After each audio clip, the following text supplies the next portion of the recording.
জমি নিয়ে চলছিল দুই পক্ষের বিরোধ। এক পর্যায়ে সংঘর্ষ বাধলে তা থামাতে গিয়ে প্রাণ যায় ওই মামলার সাক্ষী আবু বকর সিদ্দিকের। সে সময় বাজার থেকে ওষুধ নিয়ে ফিরছিলেন নিহত আবু বকর। সংঘর্ষের মধ্যে ঢুকে পড়লে তার মাথায় এবং ঘাড়ে ধারালো অস্ত্র দিয়ে আঘাত করে প্রতিপক্ষের লোকজন।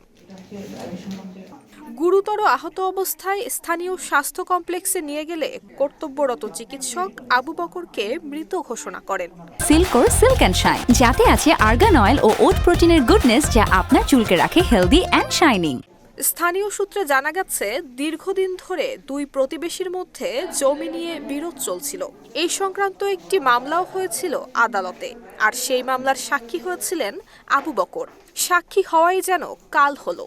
মামলার জের ধরে পরিকল্পিতভাবে আবু বকরকে হত্যা করা হয়েছে, এমনটাই অভিযোগ তার পরিবারের। 12 জানুয়ারি দিবাগত রাতে বগুড়ার গাবতলী উপজেলার নেপালতলী ইউনিয়নের জাতহলিদা গ্রামে ঘটে এই মর্মান্তিক ঘটনা। সংঘর্ষ চলাকালীন পুরো এলাকায় ছড়িয়ে পড়ে চরম আতঙ্ক। এরপর দ্রুত ঘটনাস্থলে পৌঁছে পরিস্থিতি নিয়ন্ত্রণে আনে পুলিশ। আমার আব্বুর সাথে কোনো শত্রুতা নেই, কিন্তু তারপরেও আমার আব্বু শোক সাক্ষী দিছিল দিকে পূর্বের ওই জায়গা থেকে হয়তো ক্ষোভ জন্ম নিছে। ক্ষোভ জন্ম নেওয়ার কারণে আমার আব্বুকে এইভাবে নির্মমভাবে হত্যা করছে। আমার এখন ওদের এটা একটা পরিকল্পনাই ছিল। আমি দেখতে পারি নাই যে আমার বাবাকে কিভাবে মারছে, আমার বাবা যে কুপাইছে, আমার বাবা যে কতটা চিল্লাইছে। আমার কল্পনা করলেই তো কান্না আছে যে আমার বাবা যে মারছে, এইভাবে আমার বাবা যে চিল্লাইছে, কতটা কি করছে। সন্ধ্যাবেলা আমার ওয়াইফ আমাকে ফোন দিয়ে বলতেছে যে বাবা নেই। আমি কি হয়েছে, বাবাকে এভাবে হত্যা মাথা ফাটে দিয়ে মেরে আঘাত করে করছে, এর ভিতরে ফালিয়ে রাখতে। আমরা সবচেয়ে বড় কথা, আমার শ্বশুরে আমি ওদের সাথে আরো লোকজন ছিল, তাকে যে আঘাত করছে তার ফাঁসি ছাড়া আমি আর কিছু চাই না।